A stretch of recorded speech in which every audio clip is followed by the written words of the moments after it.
Mesdames et messieurs, ne dormez pas, l'heure est très grave. Soule de Paris fait une grosse révélation qui attire beaucoup d'attention vers lui. Kone Zakari quitte totalement Alassane Ouattara et accompagne sérieusement Soro Guillaume. Je viens maintenant sur les révélations, sur l'armée de Côte d'Ivoire et également sur les empoisonnements en Côte d'Ivoire. Hier, j'ai traité 3 dossiers de mon vieux père, me dit comment tu vas, Ahmed Bakayoko, paix à son âme. J'ai traité le dossier de mon tonton, de mon papy, Wassena Kone, le général. J'ai traité le dossier de mon frère, Samba David. Mais ce soir, j'ai encore des révélations de taille, avec des photos à l'appui, des personnes qui ont été assassinées par le régime Ouattara au palais présidentiel. Je vous montre ici en exclusivité des photos tapotées. Voici d'abord une photo qui est là.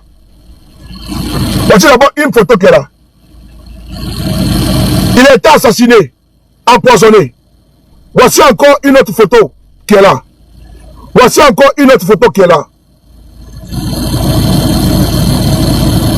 Vous l'avez vu? Tout à l'heure. Attendez, il y a d'autres photos encore. Il y a encore d'autres photos. J'ai 5 photos. J'espère que j'ai tout ici. Et j'ai 5. 1, 2. C'est pas ça. Il y a 5 photos. Je mets les 5 photos dans mon téléphone. Attendez. Je mets les 5 photos dans mon téléphone maintenant. Non. Je n'ai pas 5 photos. Je vais voir dans mon WhatsApp d'abord pour voir. Mais j'ai 5 éléments tout à l'heure. Des personnes qui ont été déjà par le pouvoir de Alassane Ouattara. Je vous dis que c'est du lourd, c'est du béton, c'est du costaud. Voilà, c'est du photomou, c'est du piment, petit piment. Donc voilà. Et puis les PC là.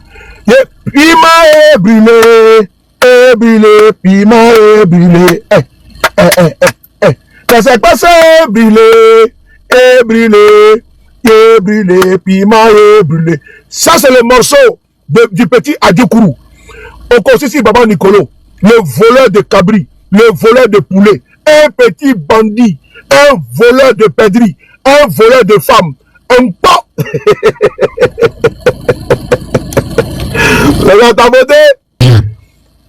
Je vais faire une confidence ici.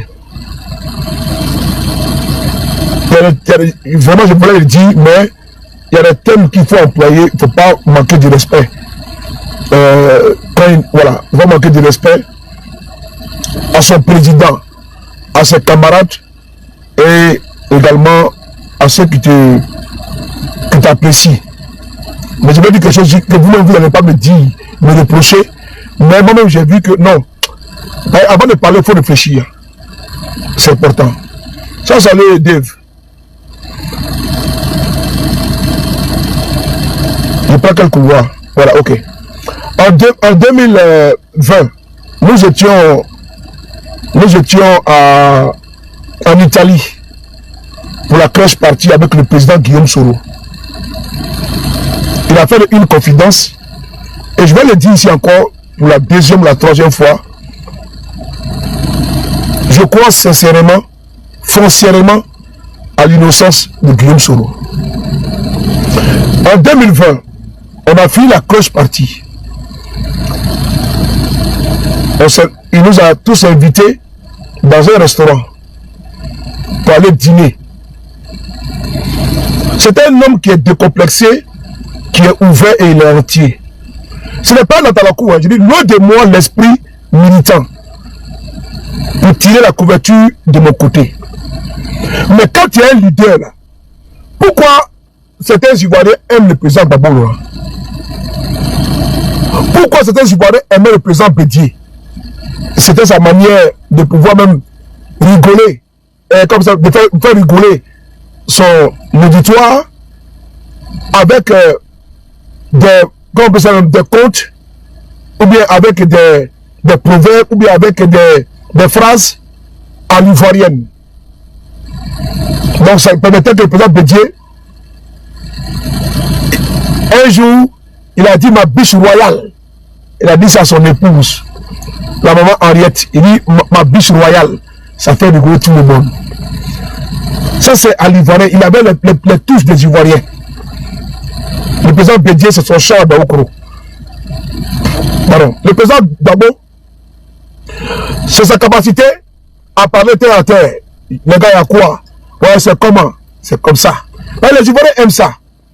Même si tu es président, tu es ministre là. Mais le fait que tu casses les mythes là, les Ivoiriens adorent ça. Les Ivoiriens adorent ça. Il faut bien remarquer ça. Alassane Ouattara n'a pas cette touche là. Il n'a pas cette touche. Il n'a pas cette touche. Le président Houphouët-Boigny, un jour, le président Houphouët, il était en déplacement en Côte d'Ivoire, à l'intérieur du pays. Et il y a un vieux qui était en boubou blanc. Le vieux l'a interpellé. Ça c'est l'infraction, ça on appelle ça Zurich. Lui c'est le fracasseur, Donc le président a été interpellé par une personne âgée. Le protocole a voulu empêcher le vieux de parler. Il a dit non, laissez-le. Le monsieur a oui, le président a dit non. Le président Houphouët a dit non. Il vient exposer son problème au président Houphouët. Il n'y a pas de problème, on va se voir. Le contact. Monsieur Guillaume Soro là. Bon, maintenant c'est le cas du président Babo là. Bien sûr, le président Bédié, le président Babo, c'est pareil. Le Nossi, ou bien voilà, c'est un Babo à l'époque qui peut débarquer à la rue Princesse. Pas parce que c'était un vadrouillard. Ou bien il était un amuseur public, non. Mais les Ivoiriens, c'est comme ça nous sommes. Hein? La Côte d'Ivoire, là, avant on disait Côte des Malgens. Le nom de la Côte d'Ivoire avant, là, c'est pas Côte d'Ivoire. Hein? On dirait souvent Burmi, mais c'est Côte des Malgens. La Côte d'Ivoire, là. Allez-y voir sur Google. Le nom, là, de la Côte d'Ivoire avant, là. Avant qu'on dise Côte d'Ivoire, là. Côte d'Ivoire, c'est à cause de l'Ivoire qu'ils ont mis Côte d'Ivoire, parce qu'il y a beaucoup d'Ivoire chez nous au pays. Mais c'était Côte des Malgens. Allez-y voir, si je me trompe. Côte d'Ivoire, là, c'était Côte des Malgens. Vous comprenez? C'était Côte des Malgens. Après, ça veut dire maintenant Côte d'Ivoire. C'est un peuple de guerriers. Et donc, la Côte d'Ivoire, là, les Ivoiriens, là, ils aiment s'amuser. Pas pour dire que les Ivoiriens ils sont distraits, hein? Attention. C'est pas ça, hein? La Côte d'Ivoire avant c'était Côte de Malgens. C'est le Côte de guerriers. C'est pas amusement. Allez-y vous renseigner bien, vous allez voir. Allez-y lire, vous documenter. Côte de Malgens. Mais par contre, l'Ivoirien là, pour ne pas être colérique, c'est les gens qui sont décomplexés. Tu rentres dans n'importe quel cours d'Ivoirien là. Mon frère va te donner quoi à manger. Si tu n'as pas, Ivoirien n'est pas méchant. Même en diaspora, quand on se rencontre là, entre Ivoiriens là, il n'y a pas de méchanceté. Un Ivoirien, tu vas voir son frère, en train de faire bagarre qui part, il va se mettre dedans. Ça là vraiment, il y a le côté là qui est là. Il y a tout ça qui est là. Et également, le président Guillaume Soro, nous sommes rentrés, nous étions en Italie. Mais voici un monsieur que nous, on n'a pas l'habitude. Donc, il y a le respect. C'est lui-même qui te met à l'aise. Il dit, mais laisse, je me souviens, vraiment, moi je suis en train de m'enregistrer. Mais je vais dire, et quand quelqu'un t'a fait du bien, là, il faut dire. Quand quelqu'un t'a mis en haut, là, il faut dire. Il faut être reconnaissant. S'il y a un homme politique qui a permis au moins que je sois bien à mon aise, il s'appelle Guillaume Soro. J'ai vu M. Ouattara, hein, ici au Bourget, quand il est venu ici son premier voyage, j'étais là-bas, j'étais là. Mais si un homme politique, si on a été reçu par le président Bédié, là, c'est à cause du président Guillaume Soro. Mais quand on lui a offert le cigare là, j'ai appelé ND, elle est là. Je l'ai appelé au téléphone. J'ai appelé d'autres personnes pour savoir qu'est-ce que le président Bédié peut aimer. Elle est là, elle est témoin. C'est là qu'elle me donne le nom du cigare. Elle est là, elle est vivante. On mange ses cadavres. Elle est vivante. ND. C'est elle qui me donne le nom du cigare qu'on doit payer. Que le président Bédié aime. Vers l'ambassade de Côte d'Ivoire, c'est là-bas qu'on a acheté le cigare. On est parti pour Davidoff, merci beaucoup. On a acheté là-bas.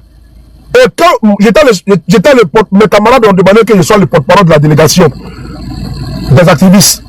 Donc quand nous sommes arrivés là-bas, mais c'est Guillaume Soro qu'on voyait, c'est pas nous. C'est le président Guillaume Soro qu'on voyait. Et quand nous lui avons offert le présent, il dit ça c'est Guillaume ça. Ça veut dire qu'il dit que c'est le président qui nous a dit que c'est la cigarette qu'il aime. C'est le cigare qu'il aime. Il a beaucoup apprécié le geste. Il a beaucoup apprécié le geste. Le président Guillaume Soro là, s'il y a une personnalité qui a permis, non c'est le baf de la voiture, attends diminuer. Le président Guillaume Soro là, s'il y a une personnalité qui a permis que nous puissions, que moi, pas nous, je parle de moi. Il ne faut pas que j'aille dans nous normalement, il faut que je parle de moi, parce que je ne connais pas pour les autres. Je parle de moi. Quand je puisse connaître une personnalité, et puis qui casse tous les codes, c'est M. Guillaume Soro. Président de l'Assemblée nationale de Côte d'Ivoire. Votre personnalité. Mais il vient à Paris. Il vient à Paris. Et on est quitté dans ce pays par le voir Charles Begoudé et le président Babo. Mais il demande qu'on vienne le voir. On va dîner ensemble et on va lui faire le compte rendu du message qui lui a été adressé. On est assis comme ça. Il y avait Zoulou de Bogota. Il y avait Doumia Zouzou. Il y avait Ibra Amel Konaté, le général. Il y avait Soule de Paris.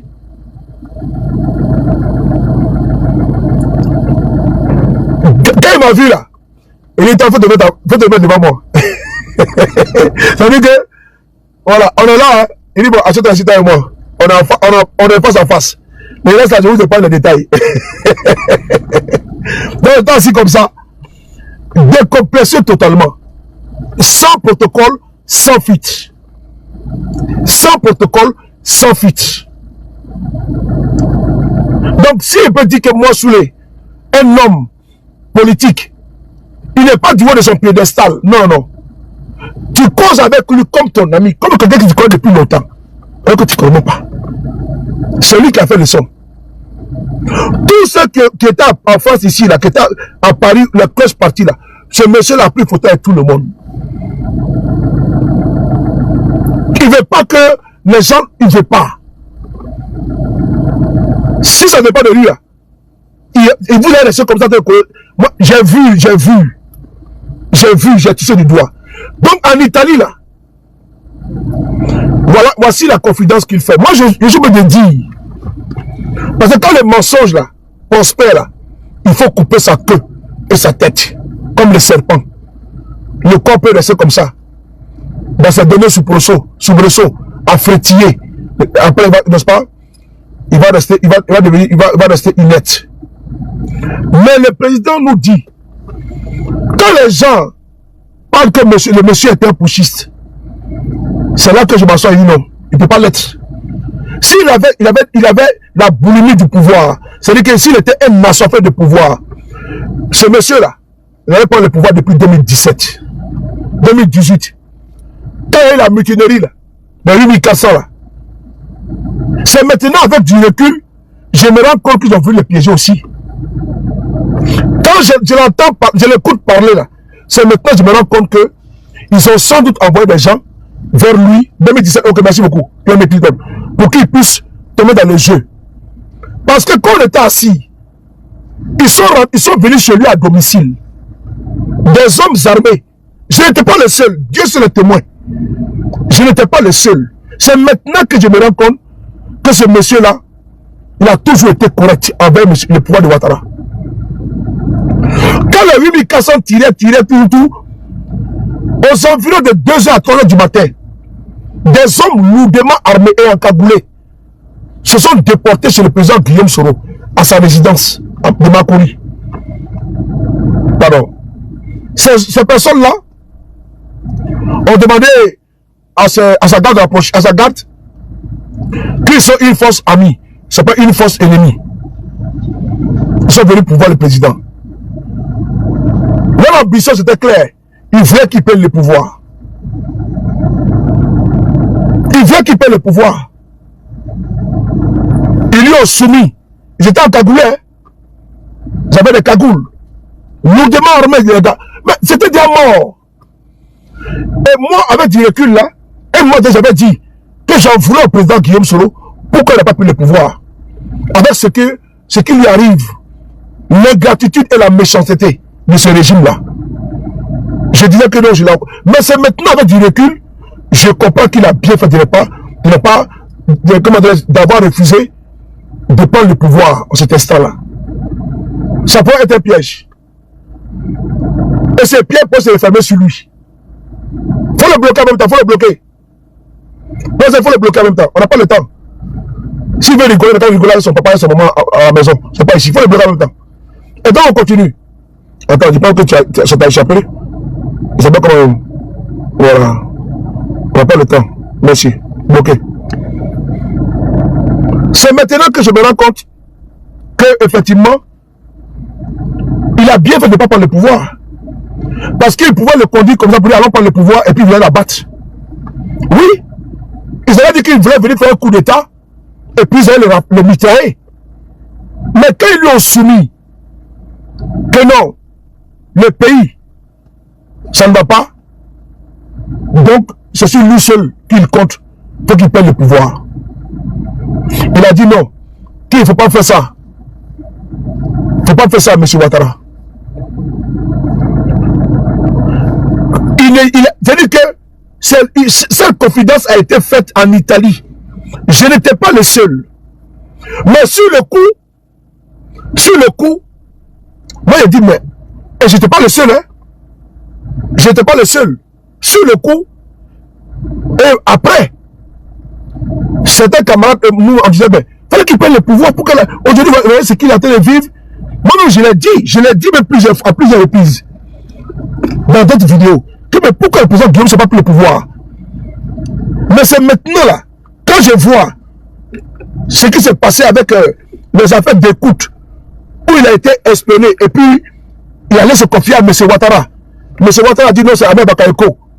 Et ils ont pris ce dossier pour le condamner à 20 ans de prison. Alors que lui-même est parti. Les emails là, on a partagé les emails. C'était en 2017. Comment une situation qui s'est passée en 2017, on prend la situation de 2017 pour condamner quelqu'un en 2019. De vous allons-y terre à terre. Comment un fait qui s'est passé en 2017, on prend le fait, regardez les mensonges, hein? Affaire de écoute qui dit qu'il a la télécommande là, c'est en 2017. Comment en 2017 il était avec vous? Vous ne l'avez pas arrêté. Il a fait 2017, 2018, jusqu'à il démissionne. Mais c'est en 2019, vous prenez la situation, les faits de 2017, pour envoyer en 2019 pour dire, bon, quand il rentrait, il voulait faire coup d'état. Mais il n'y a plus de vérité dedans. Il n'y a pas de vérité. Parce que l'écoute là, l'enregistrement là, ça date de 2017.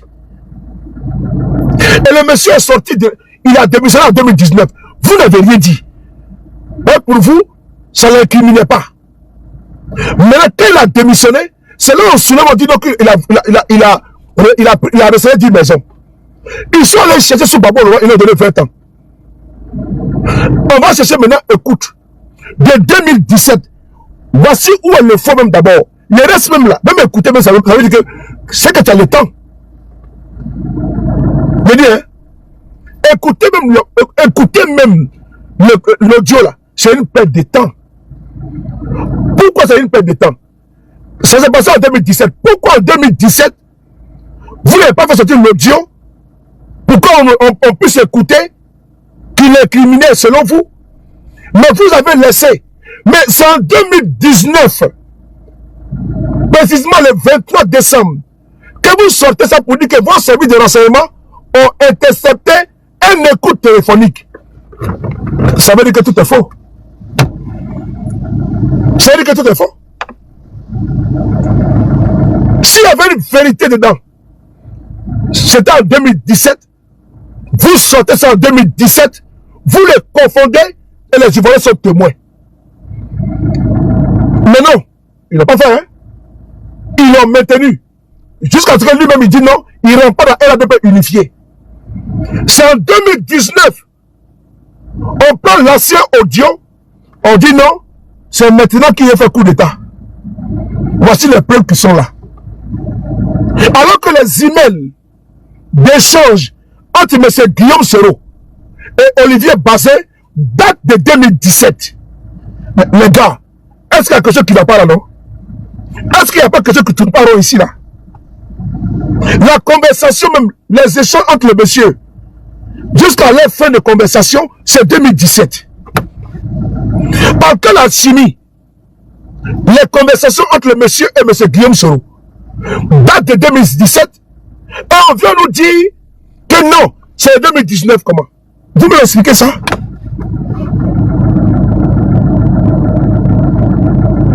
S'il y avait une vérité dedans, allons sur la base de la vérité. Allons sur la base de la vérité. M. Guillaume Soro a fait une écoute, ça a été intercepté. Allons sur cette base-là. Ok, on est d'accord avec ça. Bon, pourquoi en 2017 là, il a voulu faire coup d'État, vous ne l'avez pas arrêté? Pourquoi vous n'avez pas sorti l'audio? Pourquoi on écoute? 2017, rien. 2018, rien. 2019, rien. Mais c'est en 2019, quand il veut rentrer au pays, on sort contre lui. C'est malhonnête. C'est-à-dire que ça ne tient même pas la route. Lui-même, il reconnaît qu'il a échangé avec le monsieur. Mais c'était en 2017.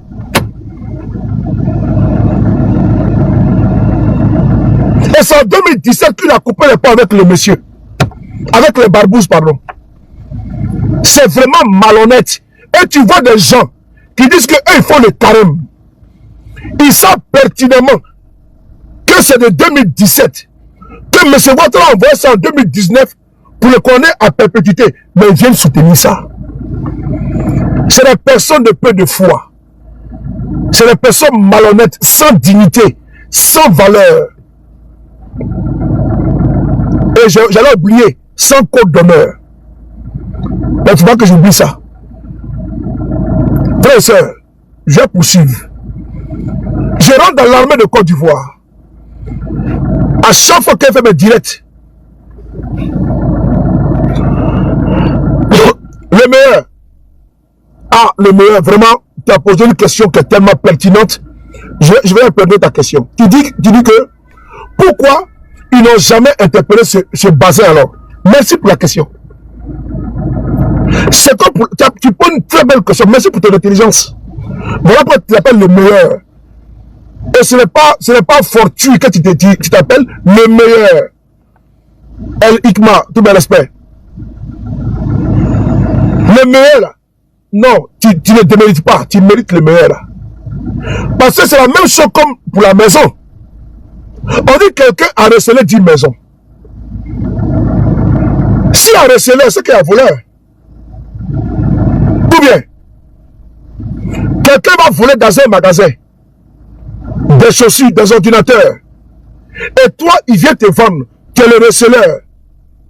Mais si il y a receleur, c'est qu'il y a voleur. Hein? Comment ça va l'oreille? C'est qu'il y a voleur. Mais Guillaume Soro, il est receleur. C'est lui qu'on condamne à 20 ans de prison. Amotano, qui était le ministre à l'époque de la Constitution, il était sur la chaîne de télévision Live TV et NCI, devant Ali Diarasouba. Il dit que lui-même là, il n'a jamais été convoqué. Lui-même qui était le ministre de la Constitution à l'époque là, il n'a jamais été convoqué. Le notaire là, qui a fait la transaction là, il a dédouané M. Guillaume Soro. Malgré ça, il a été condamné à 20 ans de prison. À 20 ans. Tu as posé une belle question. Olivier Bazin, là, il est où? Puisqu'ils étaient censés faire le coup d'État ensemble. Mais il est là. Il continue de travailler toujours avec M. Ouattara, avec son régime. Il va toujours en Côte d'Ivoire. Puisque c'était comment dire, une équipe. Puisque c'est Olivier Bazin qui posait la question à M. Guillaume Soro. Ils avaient un projet de déstabilisation ensemble, non? Pourquoi c'est M. Guillaume Soro seul que qu'on a à perpétuité? Posez-vous la question. Pourquoi dans ce dossier-là, c'est lui seul? Mais tous les militaires là, ils sont libres. Hein? Tous les militaires là, qui ont été arrêtés là, ils sont libres, hein? Ils sortent de travail. Hein? Je répète encore, les militaires qui étaient la garde du président Guillaume Soro, qui avaient été arrêtés là, et tous ont été libérés, et tous ont été réhabilités, ils sont dans l'armée ivoirienne. Attends, normalement là, on doit le quoi? Les radier. Vrai ou faux? Mais ils sont dans l'armée. Mais le seul qui est condamné aujourd'hui, c'est M. Guillaume Soro. Mais est-ce que ça tient la route, les gars? Soyons lucides. Est-ce que ça tient la route, ça? Hein? Ça ne tient pas la route. Même si tu as à la part du cerveau, là, si tu as des pois chiches à la place de ton cerveau, tu as du pois chiche dedans, là. Frère, ça ne tient pas la route. Comment c'est lui seul? Mais c'est Guillaume Soro qui est condamné à perpétuité, alors que les militaires avec qui il est censé faire le coup d'état là, eux là, ils ont été tous libérés. Eux là, ils ont été réintégrés dans l'armée. Il y a quelque chose qui ne tourne pas rond. Devant Dieu et les hommes, il y a quelque chose qui ne tourne pas rond. Donc, avec qui alors, M. Guillaume Soro voulait faire le coup d'état? Donc, dans les dossiers là, c'est lui seul. C'est lui seul qui devait tirer. C'est lui seul qui devait faire le coup d'état. Il n'y a personne, c'est lui seul. C'est lâche. C'est vilain. Et tu trouves des pères de famille qui viennent sur la toile sans dignité, sans scrupule, sans foi ni loi. Ils viennent vous dire que M. Guillaume Soro a voulu faire coup d'état en Côte d'Ivoire.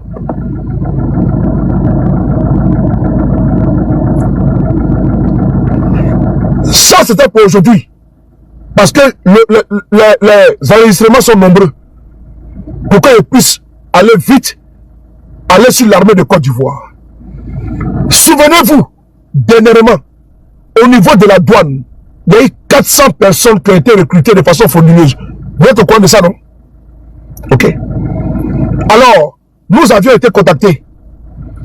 Dans l'armée de Côte d'Ivoire, c'est pareil également. Des élus RDP prennent des bacas, des bus. Ils vont mettre les jeunes du RDP dedans. C'est eux maintenant qu'on recrute.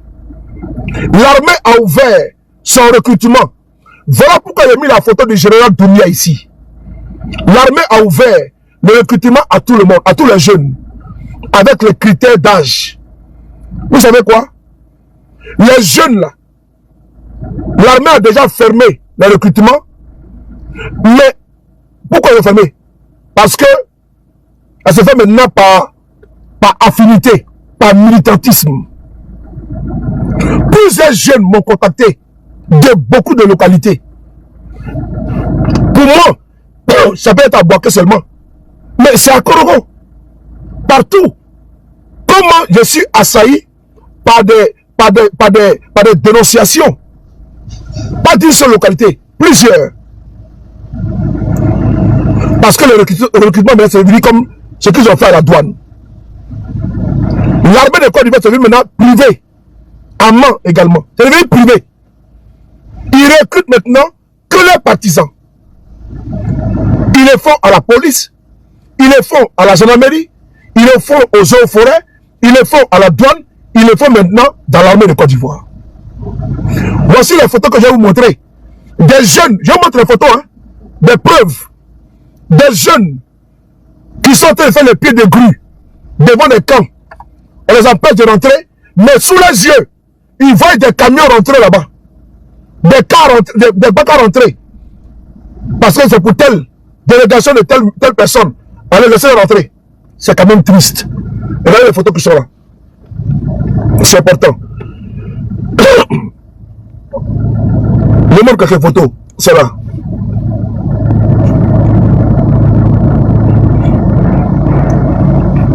Ici, ils sont devant le camp. En train d'attendre. Vous voyez. Ils sont avec leurs bagages. Les jeunes sont devant avec leurs bagages. Ils sont venus pour le recrutement. Mais ils ne sont pas recrutés. Pourquoi? Parce que c'est par favoritisme.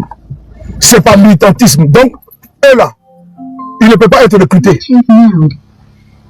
Ça fait des jours que des jeunes Ivoiriens sont comme ça. Vous voyez, je montre les preuves. Hein. Ils sont venus pour rentrer dans l'armée de leur pays. Mais ils ne peuvent pas rentrer dans l'armée de leur pays. Pourquoi? Parce que... Ils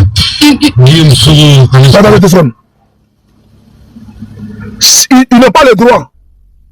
Ça, c'est une photo qui est là. Ils m'ont écrit. Ils me disent ceci. Sur de Paris. Voilà ce qu'ils ont dit. Ils disent... on va lire ensemble. Ils disent...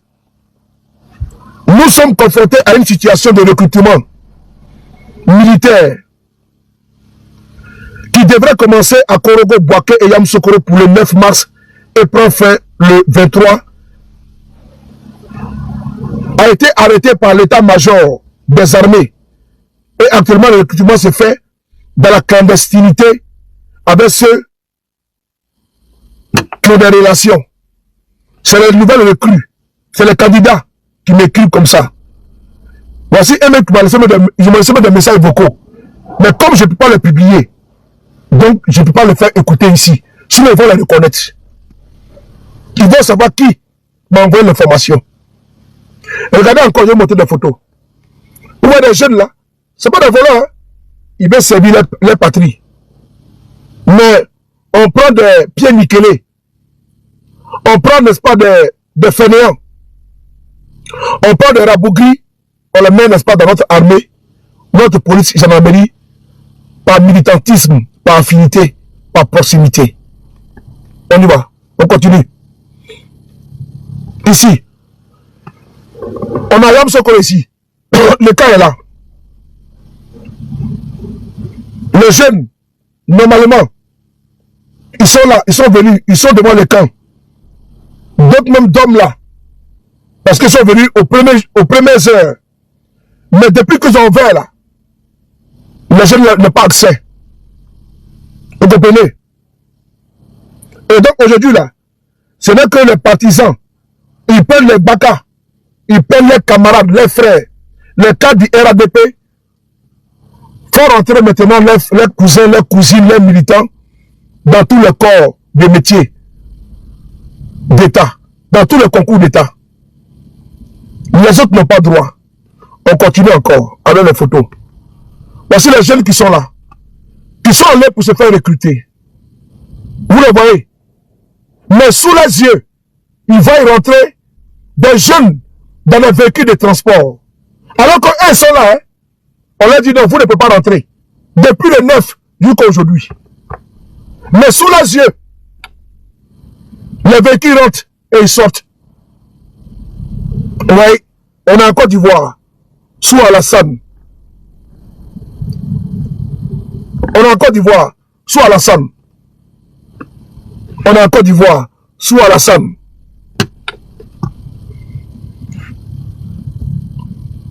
Où est le général? Notre général, il est là. On lui pose la question. Quel est son rôle? Le général Doumbia. Un homme qu'on a cru qu'il était intègre. Un homme qui a un parcours très brillant. Il se laisse emberlificoter. Il se laisse manipuler. Alors qu'il doit servir l'État. Il doit servir le peuple, la patrie. Mais il a train de servir un régime. C'est désolant, c'est triste de voir le général Doumbia se comporter ainsi. C'est affligeant d'observer ça. Les jeunes frères de pied de grue. Et que c'est par favoritisme, par affinité, par militantisme, que des esprits tordus, des fainéants sont recrutés. Les médiocres sont recrutés au détriment, n'est-ce pas, des militants. Où est passé la posture républicaine du général Doumbia? Général Doumbia, il est temps plus d'un. Vous avez travaillé sous Oufoué, sous Bédié, sous Guéhi, sous Babo, au lieu que ce soit Alassane Ouattara. Vous servez le peuple, pas un individu. Et là aujourd'hui, la corporation est complètement militante. On ne reconnaît plus nos généraux, nos colonels, l'armée est devenue une armée soumise, une armée RHDP. Même le recrutement, c'est RHDP. 30 millions d'habitants, c'est quand même triste que le RDR ramène la Côte d'Ivoire au sens pur et simple d'un régime tribal. J'ai un régime militant. Parce qu'il n'a pas confiance aux autres. Il faut tamiser, il faut trier, il faut du sang pur. Il faut checker pour voir si les ADN est RHDP, si les ADN est FDR, si les ADN est Alassamiste, si les ADN est Ouattara, si les ADN est Ado, si le corps est Ado, si l'esprit est Ado, si les âmes est Ado. Nous sommes dans cette configuration-là. Où est passé l'intrépide? Où est passé le patriote général Doumbia? Il est devenu comme un général Felon. Oui, le général Doumbia a été relégué au rang d'un général Felon. Un général corrompu. Un général compromis. Un général militant. Un général opportuniste et sardinard. Un général qui mérite que ses galons par le militantisme et le nombrilisme, l'idolâtrie d'une personne. Où est passé le général Doumbia, général de corps d'armée? Parce qu'il sait, il est dans une posture aplavantiste. Il est dans une posture de reptile, de varan, de rampant, en train de servir vilement un régime sordide, machiavélide, barbare et brutal. Où est passé le général Doumbia? Il est devenu, comme je disais tout à l'heure, un général Felon. Oui. Il est devenu comme un soudard, le général Doumbia. Je suis estomaqué de voir que le recrutement dans l'armée de Côte d'Ivoire n'est plus comme avant. Général Doumbia. Général Doumbia. Général Doumbia. Il y a eu Oufo Boigny. Il y a eu Gbagbo. Il y a eu Bédié. Il y a eu Guy Robert. Ils ne sont pas du nord de la Côte d'Ivoire. Ils ne sont pas d'Oula. Mais tu as eu ta chance dans ce pays. Tu as eu ta chance dans ce pays. Tu as été recruté dans ce pays. Tu es aujourd'hui général de corps d'armée dans ce pays. Tu as eu la chance, l'égalité des chances t'a permis de pouvoir candidater et d'être aujourd'hui un soldat. Où est passée cette égalité des chances? Et aujourd'hui, c'est un sur mesure. Il n'y a plus d'égalité des chances. Il y a égalité militante. Général Doumbia, c'est parce que les autres n'étaient pas des tribalistes primaires, des régionalistes primaires, que toi tu as eu ta chance dans cette armée-là. Général Doumbia, pourquoi exclure les autres? Est-ce que hier, il fallait regarder sa carte de militant pour être dans l'armée de Côte d'Ivoire? Aujourd'hui, c'est le cas.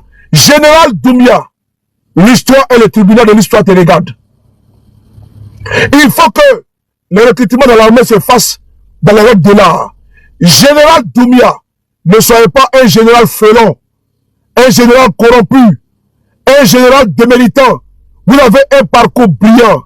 Général Doumbia, l'histoire vous regarde. Général Doumbia, les Ivoiriens vous regardent. Général Doumbia, c'est pas M. Alassane Ouattara que vous avez recruté dans l'armée de Côte d'Ivoire. Mon général, ce n'est pas M. Alassane Ouattara qui vous a mis dans l'armée de Côte d'Ivoire. Général Doumbia, ce n'est pas M. Ouattara qui vous paye. Ces galons que vous avez ici, à l'épaule, ces médailles sur la poitrine, les sceaux que vous avez ici, c'est orange, blanc, vert, c'est la Côte d'Ivoire. Vous représentez notre pays. Vous n'êtes pas le chef d'état-major d'un régime, d'un individu ou d'un parti. Vous êtes pour la patrie. Vous êtes pour le peuple. Vous n'êtes pas vous n'êtes pas un militant, général Doumbia. Vous ne pouvez pas recruter au nom du sacro-saint principe du militantisme politique RDR, Général Doumbia, je vous interpelle encore une fois de plus. Vous appelez Doumbia, alors que hier, il y avait Boigny, président. Vous appelez Doumbia, alors que hier, il y avait Conan, qui était président. Vous appelez Doumbia, alors que hier, il y avait Gueye, qui était président. Vous appelez Doumbia, alors que hier, il y avait Babo Koudou, qui était président. C'est pas Doula. Général Doumbia, sous les autres magistères, vous avez eu la chance d'être militaire, soldat, pour servir votre pays. Général Doumbia, il faut vous ressaisir. Vous avez perdu de votre verbe, de votre puissance et de votre essence de soldat. Vous ne servez pas un individu, dis donc. Vous servez le peuple. Vous n'êtes pas là pour Alassane Ouattara. C'est pas lui qui vous a recruté dans l'armée de Côte d'Ivoire, ni le RDR. Vous méritez vos galons. Vous méritez vos parcours. Vous avez été formé par l'argent des Ivoiriens. Vous avez été formé dans les plus grandes écoles de guerre avec l'argent des Ivoiriens. Vous ne pouvez pas trahir le peuple de Côte d'Ivoire pour des salopards. Vous ne pouvez pas le faire. Général Doumbia, c'est le sacrifice du peuple de Côte d'Ivoire. C'est la collection des moyens financiers du peuple de Côte d'Ivoire. C'est l'argent du contribuable ivoirien qu'on prend pour te payer. Général Doumbia, tu es formé, tu as été formé, tu es un soldat aguerri. Avec quoi? Avec l'argent du peuple de Côte d'Ivoire. Tu es parti au Maroc, aux États-Unis, tu es parti également en France pour te former avec l'argent du peuple de Côte d'Ivoire. Général Doumbia, l'histoire te regarde, l'histoire t'observe. Ne sois pas dans le tribalisme. Tu t'appelles Doumbia, sous les autres tu as eu la chance. Ne ferme pas la porte aux autres. Général Doumbia, c'est un crime de lèse-majesté. C'est un crime. Ce que tu fais est dangereux, Général Doumbia. Je ne veux pas aux uns aux autres. C'est toi le responsable. Quand on ne veut pas, on démissionne. Mais quand on accepte, c'est qu'on est complice. Alors, mon général, tu es complice. Tu ne peux pas admettre ça. Tu es un homme brillant, avec un parcours complet, plein et entier. Général Doumbia. Je le dis encore. Tu n'as pas été un général comme ça, avec légèreté. Tu es un combattant, tu es dynamique, tu es vaillant, Général Doumbia. Et c'est reconnu de tous. Tu es rassembleur, Général Doumbia. Il faut quitter la posture partisane. Avant toi, il y a eu des chefs d'état-major de ce pays. Général Doumbia, tu sais un individu. Mais Général Doumbia, il y a un monsieur que tu connais si bien et très bien. Guillaume Kibafori Soro, qui a servi ce régime à bas le corps, qui l'a servi avec son âme, avec son esprit, qui l'a servi entièrement. Général Doumbia, où se trouve Guillaume Soro aujourd'hui? Ils vont t'utiliser et ils vont te jeter, Général Doumbia. Où se trouve ton frère Ahmed Bakayoko? Général Doumbia, je t'interpelle. Général Doumbia. Général Doumbia, où se trouve ton frère Ahmed Bakayoko? Mon général, où se trouve ton frère Ouattao Issaka Ouattara? Mon général, attention. Mon général, attention. Où se trouve Ouattao? Les sables belés qu'ils appelaient les Tefari, les puissants, Anaconda. Où se trouve aujourd'hui Général Doumbia? Fais attention, mon général. Je t'interpelle. Parce qu'ils vont t'utiliser comme les autres. Ils vont te jeter comme un mouchoir à usage unique. Général Doumbia, tu es pour le peuple, tu es pour la nation. Tu n'es pas pour une partie, tu n'es pas pour un côté, tu es pour tout le monde. Tu es le chef d'état-major des GPS, du RADP, du PPACI, du PDCI, du MFA, du PIT, du MGC, du RPI, de l'UNG, qui est le chef d'état-major, grosso modo, de tous les Ivoiriens, de tous les partis politiques. Tu ne dois pas être exclusionniste, tu dois être rassembleur. Mon général, avant toi, il y en a eu. Le premier chef d'état-major de notre pays s'appelle Thomas Dakin. Tu le connais, c'est Tagbanan. Tu le connais très bien. Mon général, dans ce pays, il y a eu un général, le général Gaston Wassena Koné. La même l'ont empoisonné. Mon général, tu le sais, tu n'es pas novice, tu n'es pas un profane, tu n'es pas un amateur, tu es bien informé, tu es bien futé, tu es très intelligent. Mon général, tu sais la nation. Ne sais pas un côté contre un autre côté. Mon général, l'histoire te regarde. Mon général, les Ivoiriens t'observent. Ne rentre pas dans les jeux d'IRDR. Mais tu vas le payer très cher. Très cher. Parce qu'ils vont te lâcher en plein vol. Les Ivoiriens vont te moquer. Et sans gloire ni fanfare, ils vont te mettre dans la poubelle de l'histoire. Tu veux être conjugué. Tu veux être cité. Tu veux être raconté comme étant une fripouille qui a servi un camp. Tu es rentré dans le panthéon de l'armée ivoirienne. Et tu as un parcours brillant.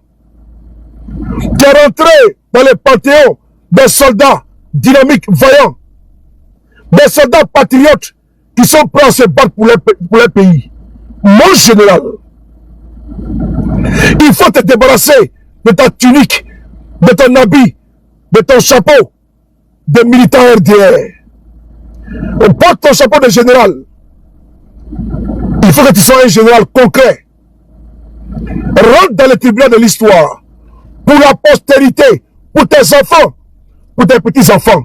Que l'histoire ne retient pas que toi tu as été un lâche, un félon, un cupide, un compromis, un général accroupi et soumis, un général corrompu. Tes enfants porteront quel nom? Le nom d'Oumia doit avoir de la valeur. Tu dois laisser ce nom-là à tes enfants. Mais tu étais un général. Le modérateur, il faut bloquer ces bâtards. Je vais leur dire que je suis en direct et puis je suis concentré. Faut pas laisser les enfants perdus me distraire. Je vais leur dire plusieurs fois.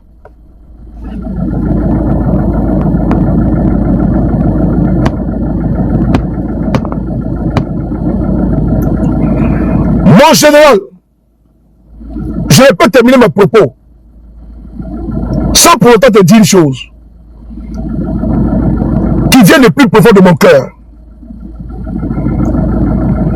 Après toi, il y en aura des soldats, patriotes, républicains, qui sont pour le peuple et non pour un camp ou pour un côté.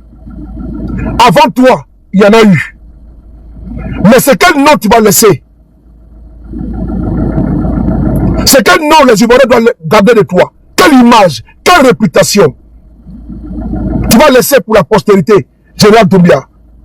Aujourd'hui, pléthore de généraux sont cités, sont pris pour exemple. Mais toi, l'histoire retiendra une chose de toi. Sous tes yeux, des Ivoiriens ont été massacrés ici. Je ne peux pas dire avec ta complicité. Sous tes yeux et ta complicité. Des Ivoiriens ont été décapités ici. Tu as servi un homme, pas ton peuple. Sous tes yeux, tes frères ont été massacrés à Nayo, à Yamsokoro, à Kami et dans plusieurs localités. Sous tes yeux, un Ivoirien a été brûlé vif. Et avec ta complicité, 44 000 des militaires également déployés sous vos yeux. Quelle lâcheté, Quelle cupidité! Oui, mon général. À ce jour, ce que j'ai été de toi, c'est un homme avec un parcours magnifique, un parcours extraordinaire. Mais au soir de son parcours, de sa carrière, il s'est transformé en un vil militant, un soldatesque à la solde, n'est-ce pas, d'un régime pourri, d'un régime honni, d'un régime vomi, d'un régime rejeté. L'histoire retiendra ça, mon général. L'exclusion que tu es en train d'alimenter, le tribalisme dans l'armée de Côte d'Ivoire, si les autres l'avaient fait, tu n'allais pas avoir aujourd'hui le grade de général du corps d'armée. Ne verse pas du tout dans ça. N'applique pas ce cliché. Sors de ce paradigme. Ça ne te ressemble pas. Ce n'est pas toi. Parce que tu es méconnaissable. Tu es devenu maintenant comme un toutou qu'on peut manipuler à souhait. C'est triste. C'est désolant. Quand les autres t'ont donné la chance et toi, tu as empêché les autres d'avoir la chance. J'ai dit, prenez soin de vous, car chaque jour est une vie. Et on se revoit très bientôt, toujours avec le même plaisir. Mon général, je suis au garde à vous. Que Dieu te bénisse. On est ensemble et bonne soirée.